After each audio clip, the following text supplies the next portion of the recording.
कबीरा संगत साधकी, साहिब आए याद, लेखे में सोई घड़ी, बाकी दिन बर्बाद। साध मिले साहिब मिले, अंतर रही नरेक, मनसा वाचा कर्मना, साधु साहिब एक। नमस्कार सभी को। जैसे कि पहले भी हमने मन मंदिर चैनल के माध्यम से जाना था सत्संग का अंग भाग 7, आज हम जानेंगे सत्संग का अंग भाग 8। पैगंबर ने कहा, खुदा का फरमान है कि मैं ऊपर और नीचे कहीं भी नहीं रहता।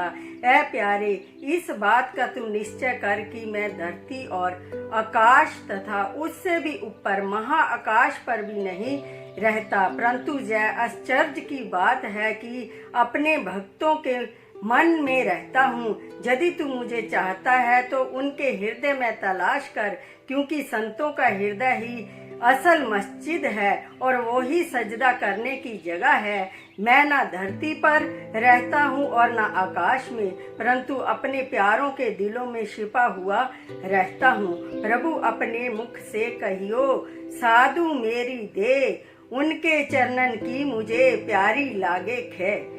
और श्री रामचंद्र महाराज जी शिवरी भिलनी को नवदा भक्ति के प्रसंग में इस प्रकार वर्णन करते हैं। सब मोहि मैं जग देखे, मैं तो संतन अधिक कर लेखे। अर्थ ए भिलनी, 7वीं भक्ति यह है कि सब संसार मेरा रूप जाने, प्रभु संतों को मुझसे भी अधिक माने।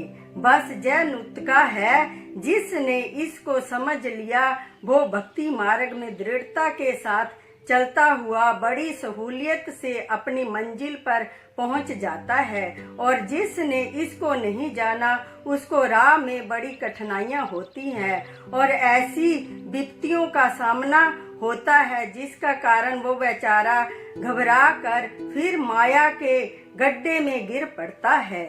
और प्रश्न, एक बात और भी पूछने जोग है। संतों के सत्संग में कुछ मनुष्य ऐसे भी देखे जाते हैं जो वो वहां जाकर संसारी व्यवहार की बातें छेड़ बैठते हैं। उनको भी संतों की संगत का कुछ लाभ होता है या नहीं?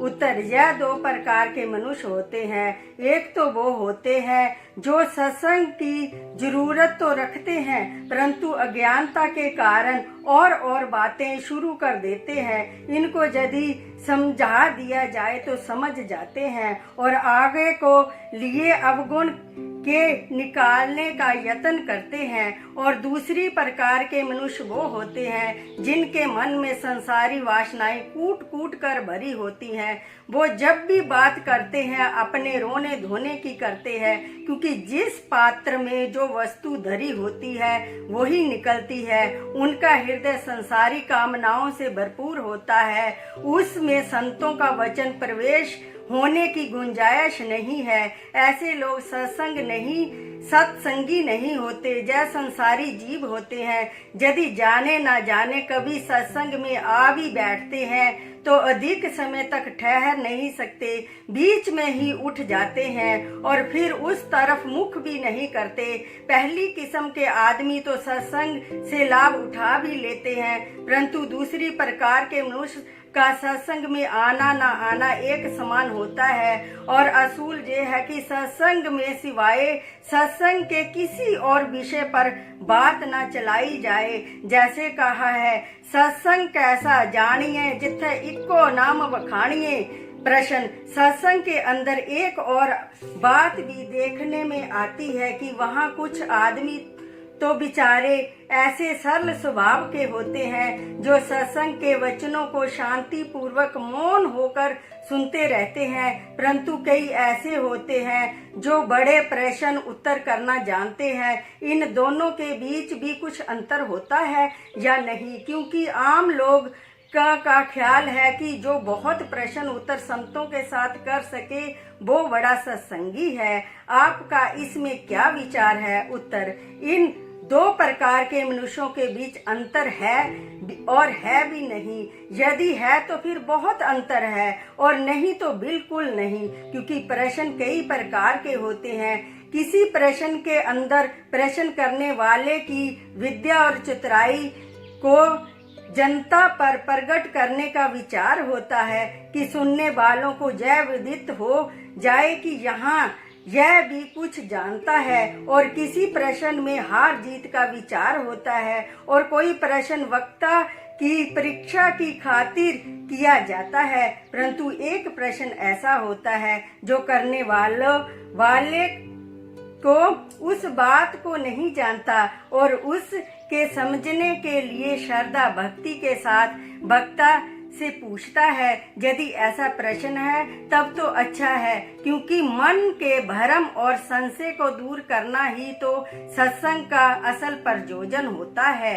इसलिए चौथे प्रकार का प्रश्न तो लाभदायक है, क्योंकि इससे सत्संग के विचारों में विशालता आती है और कई नए नए रास्ते मिलते हैं जो मनुष्य के अंतरिम उन्नति के लिए अति आवश्यक होते हैं। परंतु यह ध्यान रहे कि वो भी श्रद्धा भक्ति और नीति के नियम अनुसार हो, यह शर्त है।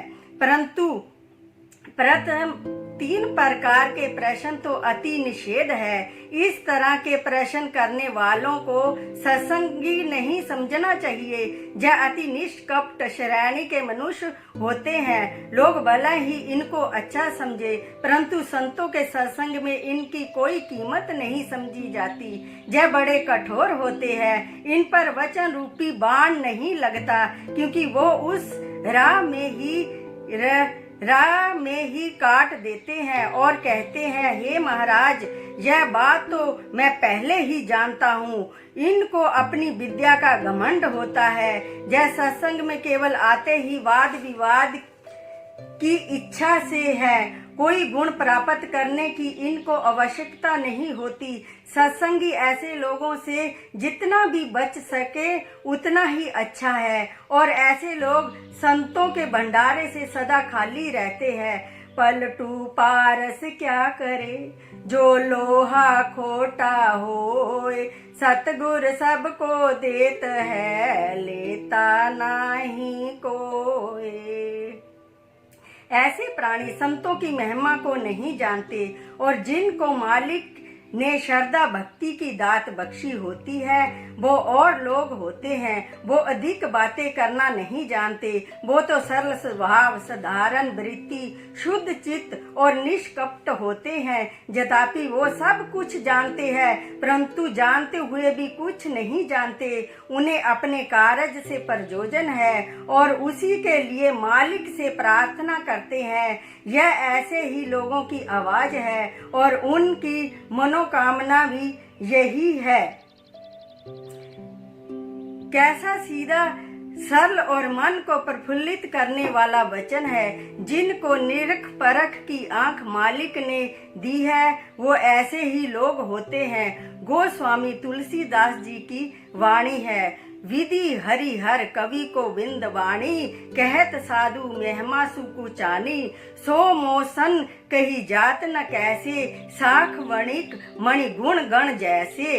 अर्थ, विधि ब्रह्मा, हरि विष्णु, हर शिवजी, कवि कवीसर, गोविंद पंडित, वाणी शारदा या सरस्वती, यह सब ही साधु की महिमा वर्णन करने में सुकूचते हैं। अर्थात इनका भी साहस नहीं पड़ता कि साधु की महिमा और बड़ाई कर सके।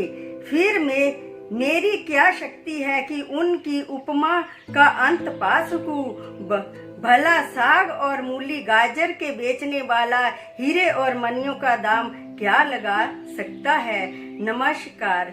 कल हम जानेंगे सत्संग का अंग भाग 9, दासों की दास, सुमन शर्मा।